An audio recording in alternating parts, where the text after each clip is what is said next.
How much will dragons have an impact? Is Esper Pixie still the one to attack? It only harmonizes if it wins prizes. Comment below as we walk through the first week of Dragonstorm Standard.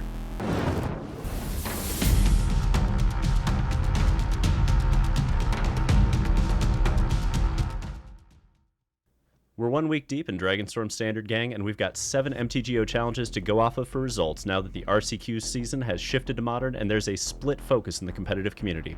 Never fear, we're prepping for RC Minneapolis over here. 56 top 8 slots later, Mono Red secures first place for week 1, notching 11 top 8s and 2 trophies. Now, Max, that is nearly 20% of the meta going into week 2, so you best be ready before Red gets you dead. Oh my, wow. So it's red now. But Esper Pixies, hey, biggest surprise was that it came in second place this week, despite Watsy Hayne to get Sun Pearl Kieran on the silver platter. 8 top 8s, 2 trophies later. We're seeing the latest evolution in this archetype as it pushes back into a hyper-aggressive build that we'll be covering in just a few minutes. Izzet Prowess is the hot new contender with this set. Cori Steelcutter is making a splash across 3 formats, but none so fun as Standard, where it granted 8 players top 8 slots, though not a single one closed the deal. All the same though, Max, expect a lot of movement for this deck over the next few weeks as it optimizes how it's going to be composed. Oh yeah, and rounding out tier 1 is Jeskai Oculus, freshly evolved and abusing the harmonized mechanic better than everyone else so far. But 3 top 8s, trophy, propelled this fan favorite back from the depths, and we're actually here for it. Get ready for the grave hate, because nobody likes losing to the eye in the sky. Kicking off tier 2, we have Gruul Mice, courtesy of the latest Mogged build, snagging a trophy, though the archetype only managed 2 total top 8s otherwise. Now, Gruul may not be playing Dragonstorm cards, but there is plenty to discuss on why Mogged was able to spike a tournament with it anyway, so stay tuned. Wow, and 6th place goes to Dimir Tempo, proudly highlighting a powerhouse from last season with 5 top 8s, though no trophies. Can Kaido's enduring curiosity keep this deck in the spotlight for another few months? We've got some thoughts.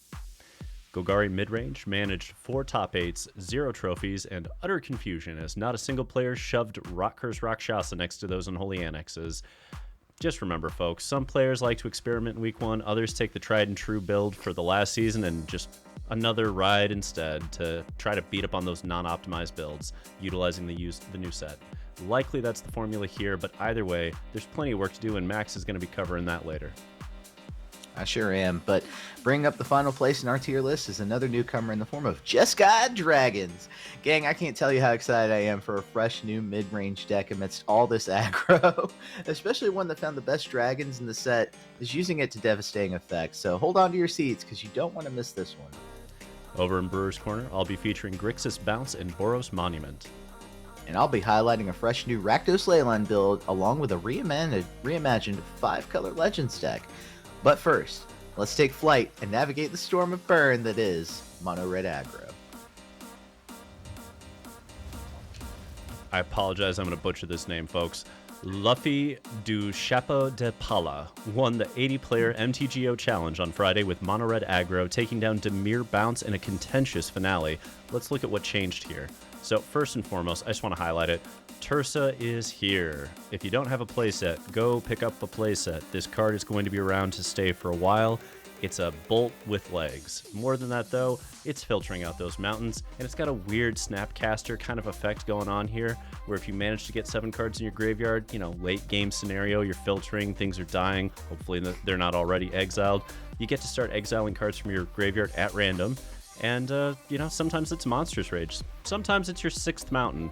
You never really know. This is where the lottery comes in with Tursa. But that's where this deck has shifted. We took out the Monastery Swift Spear. We said Tursa is the one-way truth light and all that jazz. Furthermore, Case of the Crimson Pulse. Woo!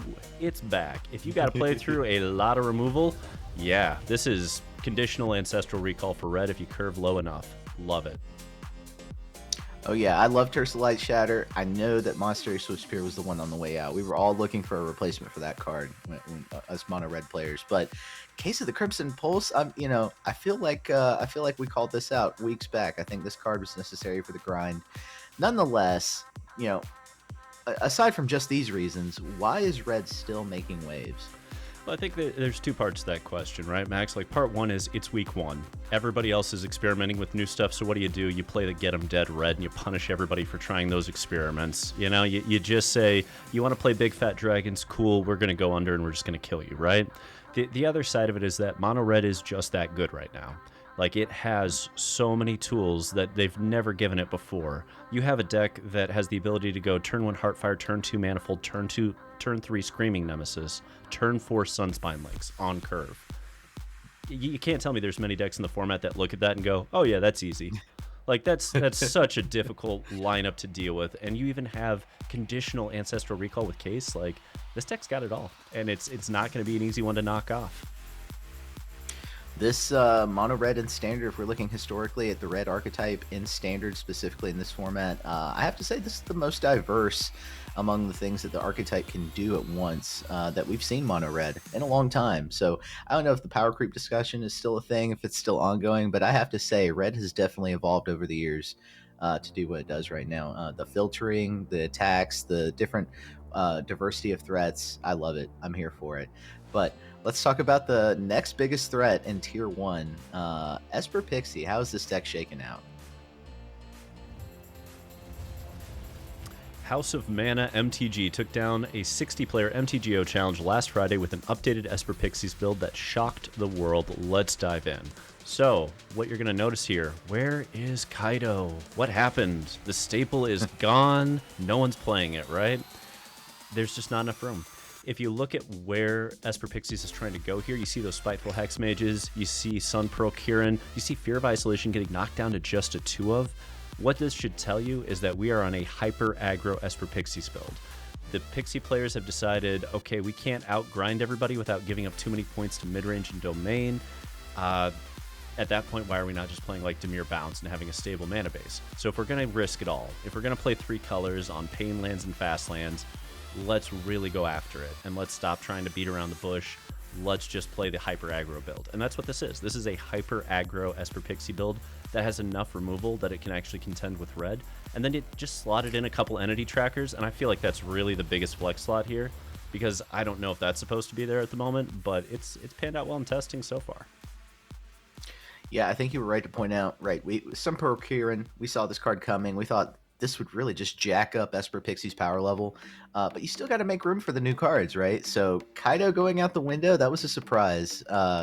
You know, I love the fact that the Sun Pearl Kirin combos with Spiteful Hexmage. I think that was one of the key points as to why this card just sort of took over the archetype. But tell me though, like, are we gonna see a resurgence of Kaido, or is Kaido gone for good from this archetype? I think we're going to see it come back, Max. I think, again, you're looking at week 1, and week 1, the smart money is like, all right, there's going to be a pool of red players that are just here to wreck everyone else's weekend, so let's make sure we beat the red decks.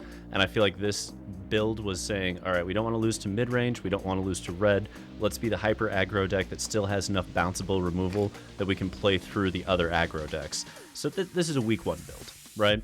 I think as you get further into the season, things tend to slow down as people find solutions, and that's where Kaido really starts to shine, because you get the time to deploy it, and then you get the threat diversity that you want from it.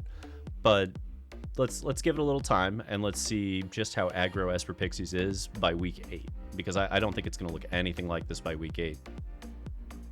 Yeah, the deck is continuing to evolve. We're just seeing an iteration right now that's very enchantment heavy, relying on that grind. We'll see how it evolves. But hey, week 1 darlings, Izzet Prowess is, I think, fair to say the week 1 darling, especially with this card that some have argued is the strongest card from the set. Let's talk about how this impacted the deck. Izzet Prowess. San Pop took second place in Saturday's 79-player MTGO challenge with Izzet Prowess, introducing the world to the next evolution in aggro. Now, it's all based on one card, folks. If you haven't read this card, it's time to read it. And I mean read all of it, don't just read the first line of text. That flurry mechanic is quite something, okay? We're seeing this card across 3 formats. It is reshaping how we approach aggro in standard right now, and Slickshot finally has a home, because you know what's really good? Plotting a Slickshot and then playing a Cori Steelcutter, and then, you know, dumping Slickshot into play after to trigger Cori Steelcutter in the same turn. You know what I mean? Like, it's got a plot mechanic friend now, and it needed that. We finally have that. I've seen other builds of this. Some of them are on like Bolt Wave, some of them try to go faster, but this was the one that did well and was able to stably make it through all the anti-aggro hate from week 1. So I like where it's positioned, honestly. It's a difficult deck to deal with. You think that you're going to be fine, and then Cori Steelcutter just comes out of nowhere and wrecks you. Yeah, it literally cuts you down. That's wild. Yeah, I don't know if many people saw this coming. I knew the card was going to make an impact. I didn't know it was going to make such a heavy impact on this specific archetype. I didn't, that went by me. But let's talk about another slot that isn't often talked about. Spell Pierce. Is that currently better than Shore Up for this archetype? How do you feel about that? Well, this is going to be one of the main debate points for the archetype, right? We're going to have a couple debate points in this because this is a brand new build. But I think the biggest question mark is, do you want to be reacting to your opponent's removal by canceling it, or do you want to be reacting to it by pumping your creatures and trying to gain additional momentum points? The bright side of Spell Pierce is it hits temp lockdown, right? You're hitting the wrath effects. The downside is it's a lot better to hit a slick shot with a Shore Up and go right through you than it is to Spell Pierce whatever the hell they're playing. So it's hard for me to say that I like Spell Pierce more because I feel like this is a deck that can stutter step its threat base in a way that makes it very hard for the opponent to interact and forces your opponent to leave up mana or forces them to put the gates down to advance their board position, and then you just blow them out of the water. So I like Shore Up, but I see the argument for Spell Pierce. All right, yeah. Thank you for that analysis. That's a slot that people don't often think about, but Shore Up is definitely one of those options that you should consider, especially in a deck that wants that kind of momentum. But yeah, buy 4 copies of Cori Steelcutter. You might want to buy 8, might want to buy 12, depending on how many formats you play. that is the new card going up in price, so go check that out. In any event, let's talk about another deck that got some new tools that I'm excited to see here. Jeskai Oculus. Darth Vanner won Monday's 80-player MTGO challenge with Jeskai Oculus, marking the next stage of growth for the Eye in the Sky, and let's see why. Basically, folks, it comes down to Plan B improved massively. You know what I mean? Like the old builds of this, Max, you remember, they were Azorius, and you were like, turn 2 Chart a Course, put an Oculus in the graveyard. God, I hope I have a helping hand and you don't kill me. Like that, and you don't disrupt the grave either. Like there were so many addendums that had to be checked for that deck to work. This one doesn't have that problem. Marauding Mako is huge for this. We finally have a 1-drop in a deck that struggled to have anything relevant to do in the early turns. We finally have Glacial Dragon Hunt, which is basically improved Chart a Course against aggro only. It's going to be worse against a lot of other archetypes, but when you have to beat mono red, Glacial Dragon Hunt is Chart a Course that enables your abhorrent Oculus turn 3 play while still knocking out those pesky Manifold Mice, right? So I like where that's at. Furthermore, we just have a ton of filtering now, so Prof's Eidetic Memory has kind of turned into, I would say, blue beanstalk for this list because you are getting such value from it now. That's a pretty cool comparison. Yeah, the blue beanstalk. I like that. And that's, I'll talk a little bit about this deck later as well, but, I have some notes. But I really just want to get to my question here. Does this deck finally have the tools to compete through Ghost Vacuums, Rest in Pieces? Do you think the Plan B has really improved that much? Prof's turning into blue beanstalk because of the level of filtering that we now have in the deck, I think has enabled it to look at Ghost Vacuum and go, okay, maybe you have that draw beat, but do you have Plan B beat? And Plan B is now strong enough that it can contend with most of the major archetypes. Like, yeah, it's great when you get turn 2 Oculus, and that happens every once in a while, and it's great whenever you get even turn 3 Oculus. But this is a deck that now looks at Oculus and says, okay, this is what we do if you can't interact with us. If you can interact with us on that axis, we have a whole nother axis you also need to be able to stop, and that axis doesn't give a shit that you played Rest in Peace at all. So I think that's an important piece because I played a game, right, where I'm playing Oculus and they play Rest in Peace, and I'm like, all right, whatever, we just filter the Oculus into exile, I don't care. Profs goes in, now I've got like a 6/6 Steam Core Scholar just rolling through them. So you can see where this just snowballs out of hand with Profs as the blue beanstalk. Okay, yeah, that makes a ton of sense. And like I said, I'll talk about a little bit more about Jeskai Oculus later. But for now, let's go ahead. We're done with Tier 1. Let's go drop down into Tier 2. And I'm going to start by talking about Gruul Mice.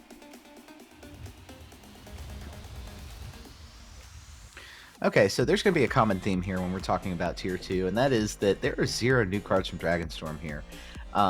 What we do have right? Mogg did win Saturday's 79-player MTGO challenge with this deck, taking down Izzet Prowess, the new darling in the process, really causing all of us to wonder if Gruul is back on top at last. But let's talk about the fact that there are no new cards here. We do have 6 1-mana removal spells in the main. We're hedging hard for the new Pixie builds. The red aggro mirror, that's a must if you're playing any kind of red-based deck right now. And Gruul Mice has the opportunity to grind. We talked last season about the need for this deck to use either Case the Crimson Pulse or Questing Druid. Take advantage of the fact that it uses green mana for Questing Druid. I think that was the way to go. It is returning to the main, and it's going to help against that grind. 3 copies of, in fact. Aggro decks pretty much have to have a plan B now. You're going to notice that common theme among the aggro decks in the meta. Because, disruption of creature-based attacking, that's happening everywhere. Board wipes. There's new removal spells that people are adding to these to multiple color sets. So decks like Gruul Mice are going to have to be on the lookout for that. But nothing new from the deck. I'm really shocked to see nothing new here in Gruul Mice. Fair. I mean, I look at this, though, Max, and, like, everybody else seemed to have given up on this archetype, and then Mogged comes through, just spikes a tournament, wrecks everybody, destroys all our expectations that this deck was dead. So, like, put yourself in the mindset of Mogged, right? What's the appeal of playing Gruul Mice right now? I think 2 major things I could point out. One is the mouse package is just tried and true by now. Like, the mouse package just works. You're still even seeing, and a testament to that is you're still even seeing lurking outside the meta Boros Mice. Like, that's still a deck. I think the mice package is pretty tried and true, pretty consistent, I want to say. So I think it's proven itself. So going with the mouse package is probably one key thing. The other key thing is the fact that this deck grinds so well against public enemy number 1 for a long time, which was Esper Pixie. This was a way to get simultaneously underneath decks like Domain historically in the format. Go big decks. We had Golgari Ramp here for a while, but it's also a way to grind through Pixie and to really counteract what they're trying to do.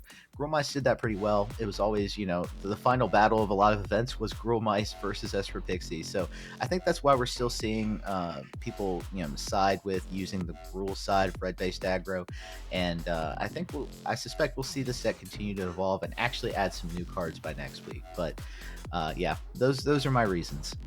I mean, those are fair. Those are fair reasons.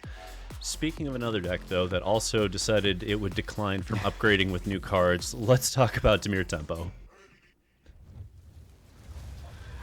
Yeah, this is making Tier 2 a challenge to discuss, but let's discuss it anyway, right? Strong Mind made it to the semifinals of Saturday's 79-player MTGO challenge before falling to Mogged with Gruul Mice. So, 0 cards from Dragonstorm present here again. We are seeing some shifts, though. 2 Fairy Dream Thieves. We're seeing Fairy Dream Thief come back into the main on this deck. 2-1 Preacher Tidebinder split. I still think Tidebinder is going to be a key card going forward. Especially, Tidebinder's ready to swap in here post-board for those Preachers. I think it still does a good job against decks like Domain with the Overlords and at least tempoing them a little bit. We still have only 1 Ghost Vacuum in the sideboard, and that's also a common theme across a lot of these is the graveyard hate. Why is it still not as present as it could be? So no new cards for Dimir Tempo. I think my key thing here is we could include some stuff that helps, especially if we're going to be playing Kaido. We could include the Rock Curse Rakshasa. We could include the new 1-mana removal Caustic Exhale. Going along with that, you could include Scavenger Region, at least in the sideboard against, some of the red-based aggro. I think that card does well. So there are ways this deck can evolve. Again, that's a common theme here in Tier 2. It's just they didn't choose to evolve, but they did make some shifts. So at least we can talk about that. And that's fair. I mean, Fairy Dream Thief, part of me wonders if they just played against Sun Pearl Kieran one too many times, and they're like, fine, we'll trade, and then I'll exile it and draw another card. Jesus. I'm kind of curious if that's the way it went. But I look at this, and Strong Mind is the author of this deck, right? And they have been on Dimir Tempo for at least the last few months. So clearly this is still their favorite deck. They've been playing it to top 8 challenges for months now. Do you think let's once again put yourself in the shoes of Strong Mind here, right? Do you think this archetype dies because of Dragonstorm, or do you think it evolves again? I think 2 things. One, it does evolve. I just pointed out some ways that it could evolve, and there may be other ones I'm overlooking as well. But assuming Dimir Tempo sticks around, I think it will. One of the big reasons is it has a much easier mana base than Esper Pixie. The 2-color mana base, that's a good argument for a deck. Going 3 colors you lose to yourself quite a few times. As a domain player, I can testify to that. Going, three colors up, often the domain builds do that. So Dimir Tempo, I think it will continue to stick around, if nothing else, but for the easier mana base. I think it's going to be Dimir versus Esper Pixie a lot of time. I think the bounce spells are still going to be present here. I just think that we could be doing more to be a bit more aggressive here with this deck, and I suspect it will go in those directions in the coming weeks. Fair. Well, let's get to the third deck that said, I'm not changing, and put its foot down in the mud and talk about Golgari Midrange. We got three very conservative builds here, and then I get to talk about a fascinating new one. But let's talk about Golgari Midrange first. Chukos did snag a top 8 Saturday's 41-player MTGO challenge, notching in another spot for an archetype that can't quite decide if it wants to punch through or really roll over and die, right? Golgari Midrange has just been back and forth on whether it's going to be present in this meta or not. No new cards from Dragonstorm. This deck, out of all the ones we've talked about so far, it could have evolved. Like, it really had the cards to evolve within, did not. But here again, we can talk about Rock Curse Rakshasa, right? This demon, 2-mana value demon, even if you're not attacking with it right away, you just want it on board for the annex play, I think that's fine. I think it's fine sticking on board, making your annex something that depletes your opponent's life total as opposed to depleting your own, especially in a world where we're playing against mono red or red-based aggro a lot of the time. We've also, of course, got, at least as a sideboard option, the Scavenger Regent. If you're playing against a lot of red-based aggro, low-curve aggro, which we still are, something like Scavenger Regent, which is really the new Meat Hook Massacre, could see some play. And then going along with that, Caustic XL, at least as a 3-of in the main. That's how I'm running my Golgari Midrange.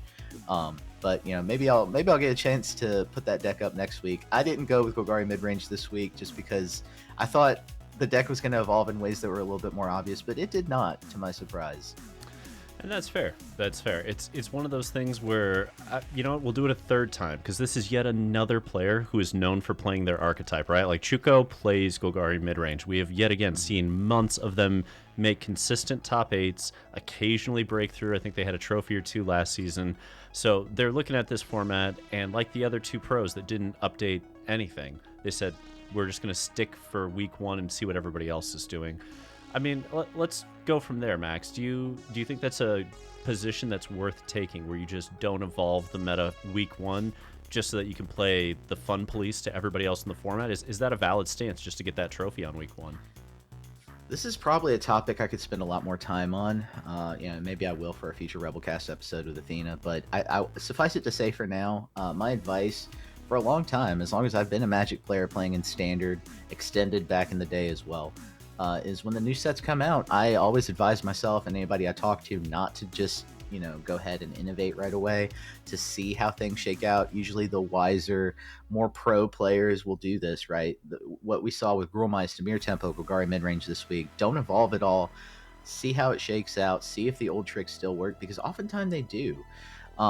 But we're in a different standard now, with the 3-year rotation, with more sets per year. Things are getting shaken up at a much faster pace, and even our meta is switching up. We used to say the meta would shift like maybe once a month, couple times a month, but we're seeing these shifts from week to week, as you could tell by the fact that we're able to put out a show with a different meta every week based on results. So this is something we're going to have to discuss. How has power creep in Standard affected the way in which these decks are built on week 1 of new sets, and whether we should change the advice to, hey, maybe we want to innovate just a little bit more week 1.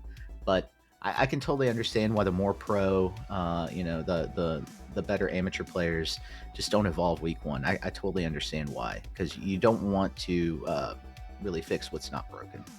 Honestly, it reminds me a bit of that movie Rounders. You know what I mean? Like, if you're the last person at the table to realize that you're the chump, it's you. You know what I mean? So I feel you. I feel you. But let's talk about the new spice. Finally, you get to talk about some Dragonstorm cards with some actual dragons. Let's talk about Jeskai Dragons. Man, there's a reason this was the deck that I put up a couple of weeks ago as one that I think would be a thing. There's just really good cards here, and the Jeskai color set has become popular in light of the fact that we have new counter spells, new ways to draw, to get, even further than some of the draw engines we're seeing like Beanstalk and Annex. So finally, Tier 2 brew, chock full of spice from Dragonstorm. Canister made to the semifinals of Monday's 80-player MTGO challenge with Jeskai Dragons before falling to Jeskai Oculus. So let's talk spice. Shiko. This brand new card is doing a great job coming in and changing things up. You either stabilize your board with removal or push far ahead on card advantage via stock up. Shiko can come in and really clean things up. Vezza plus lockdown, wombo combo that the aggro decks fear. You're able to take advantage of it here in this archetype. Add a Shiko to snag a lockdown out of the graveyard, and you have a formula that's really not, it's really hard to get through. Jeskai Revelation is another card as well. Looking like Jeskai Ultimatum up in here, and that's wild to me. Is that Jeskai? I did predict this. A couple of other people in the Rebellion predicted this weeks ahead, months ahead even, that Jeskai would be an archetype to beat in the new meta. And I think Jeskai Dragons is here to stay. If it's not Jeskai Dragons, it'll be some form of Jeskai control. But I like Dragons on the top end of a sort of tempo / control spicy list, and that's what we have here. All right, so Max, I look at that list, and then I look at the first 3 decks in Tier 1, and I go, can we play 7-mana sorceries in Standard? Because, like, I look at Jeskai Revelations, and it looks so spicy, and then I look at the curve, and I go, ooh, are we top-heavy? What's your opinion? Yeah, this is another discussion I have to have about the way we structure our Standard decks with the way that, power is kind of creeping in. How many 5 drops, how many 6 drops, how many 7 drops are we going to allow in these sorts of lists? If you're playing a really hard tempo, you can kind of get away with it a little bit, right? It plays more like a tempo / control kind of deck. You've got Dispelling Exhale, you've got Stock Up being widely used now. Up along with, Board Wipes Lockdown, Ill-Timed Explosion enables you to extend things a little bit. So I don't know, maybe not quite so many copies, but I do suspect that this card's going to stick around in this archetype for at least a little while. I don't know. It's really strange. It's almost oxymoronic to say we have low curve aggro that's doing well, but we also have these like go big decks. They're able to tempo that low curve aggro in many instances to do well also. So we'll see how this dynamic plays out. I suspect those things are in tension in the Standard format right now. Frankly, I'm just thrilled it's not Domain, but anyway. I got you there. Yep. We're going to move it along to the Brewer's Corner, favorite segment every single week. We're going to kick things off. Max, tell us about Rakdos Leyline. So, credit to Bunny Fat, love the name, one MTGO challenge back on the 10th. This deck features 4 copies of Sellsword, and Sellsword is a great card for really finishing games in this set, in this archetype specifically. I feel like 4 of might be just a bit of an overcommitment though. It is a strong card in your red-based aggro. You're able to finish games, but it sucks when you draw like 2 or 3 of these in your starting hand or in the first few turns, and that does happen when you have the full set. So you might cut down on 1 or 2 copies of that ideally, but 4 copies of Desperate Measures. Keep in mind, this isn't just a boost your own creature spell. This is also a removal spell, especially if you're playing against the mirror or other red-based aggro.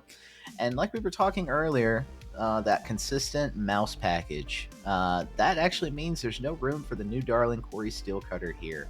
But you know what I say so far, why fix what isn't broken? I think the mouse package has shown itself to be consistent enough to deserve a spot here in this archetype. Yeah, you're not wrong. Mouse just keeps on going. It's like Ratatouille up in this Standard. Now, let's take a look at Grixis Bounce. Okay, gang, you'll notice there's only 1 red card, and we are splashing an entire color just for Cori Steelcutter. So for those of you who are like, how good is this card? Buy the playset. This is Storm Chaser's talent for red. You are going to see this card get played for years and years and years. It's just that good. It's so hard to shut down. Its value is basically unending in a bounce deck. That's why they're willing to splash the 3rd color, because the number of times you get to go, okay, Fear of Isolation, bounce Hopeless Nightmare, replay Hopeless Nightmare. I already had a Cori Steelcutter out. Now I've got that rolling again. Like this town, bounce 2 things, replay 1 of them, activate Cori Steelcutter. You see where I'm going with this, Max. Like, there's just so many ways to activate Cori Steelcutter in this deck that it's kind of where Dimir Bounce was choosing to evolve to if it was going to. I don't know if it's correct, because again, a 3-color mana base and you're not going into white for Pixie feels a little sus. But at the same time, I mean, if you're trying to abuse Cori Steelcutter, there's only a few different decks that really hit it, and this is one of them.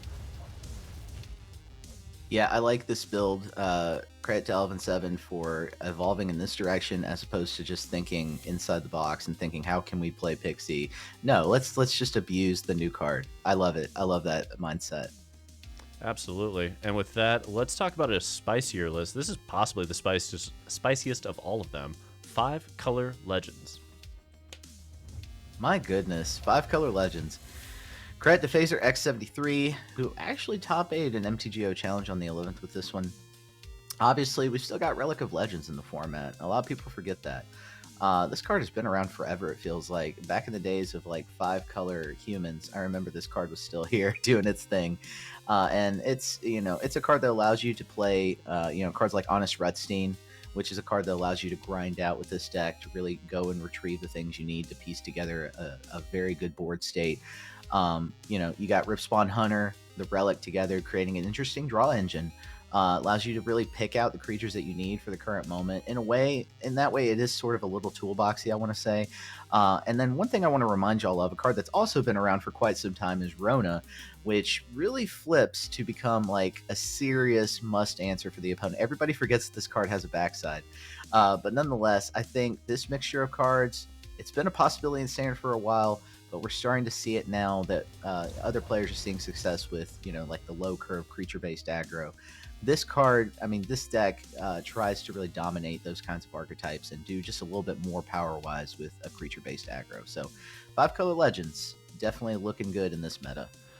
Absolutely. And this is another facet of it being week 1. You get to see people revisit tier 2 archetypes and go, okay, what new tools did we get? Is it enough to bolster it forward into tier 1 finally? And clearly this one took a run at it. Speaking of another deck that took a run at it, let's look at Boros Monument. Apologies if I butcher the name. Credit to Loic Barlet, top aided in France. So, what do we have here? Well, folks, we have ourselves a recommissioned Monument deck. We are discarding cards left and right. We've got Guardian of New Benalia to enable whenever we want. We've got Tursa. It's found yet another home here. And this was kind of a key piece that was missing as well. We have the ability to just haste and keep pushing, right? We get to use the Monument to Endurance triggers with Tursa while still pushing what we're trying to do.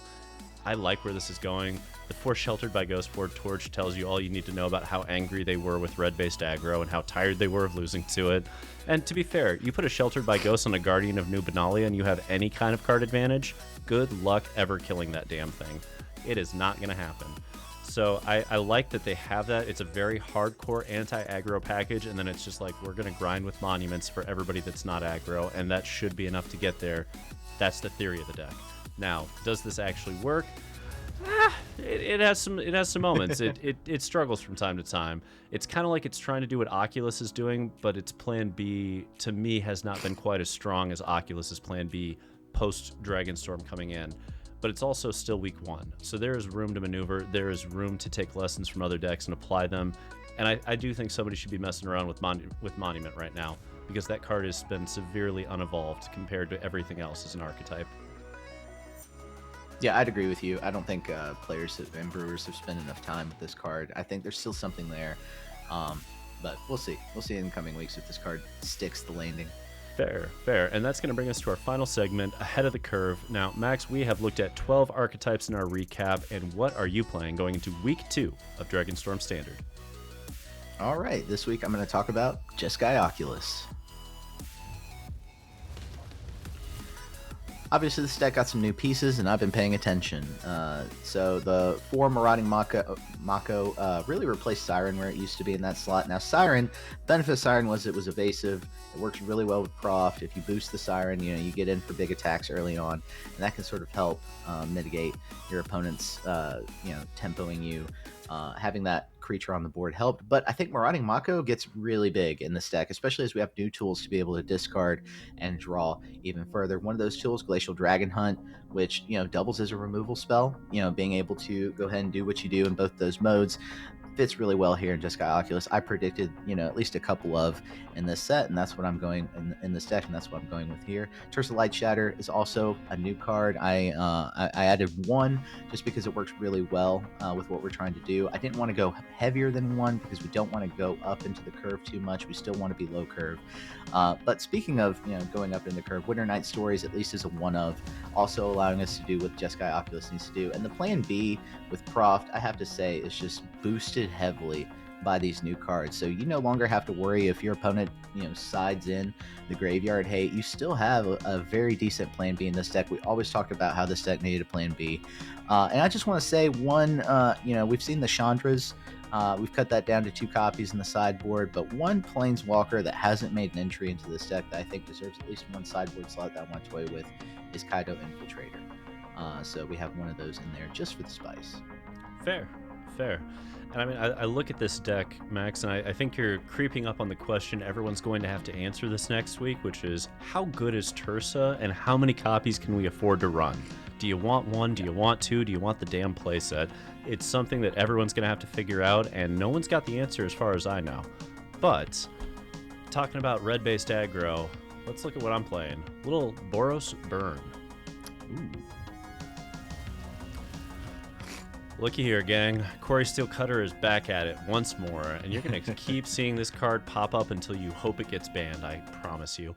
Outside of that, though, why this instead of a more traditional mouse-based, red-based aggro? Like, we know the mouse package works. Everybody's confirmed that.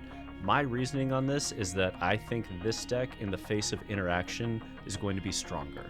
Because the interaction is going to be aimed at the mouse package, and our ability to force, of our threats here, our threat base is 16 threats with haste, and only one that doesn't, and that at least still has a decent amount of damage and scaling, and it's a turn 1 drop, so we don't necessarily need it to have haste. But everything else here, we're talking about haste, and we're talking about the reach that this deck has. If it goes up against decks that are not prepared with life gain, that think that they can just grind with it, they are going to be sorely mistaken as you just start closing games out with end of turn Helix you, okay? Untap, enter, start Boros Charm, start Bolt Wave. That's 10 damage, right? Across 5 mana. So you can see where this just piles on the damage quickly. Frankly, the biggest weak point of this deck is that we don't have more 1 mana deal 3 damage spells in Standard right now.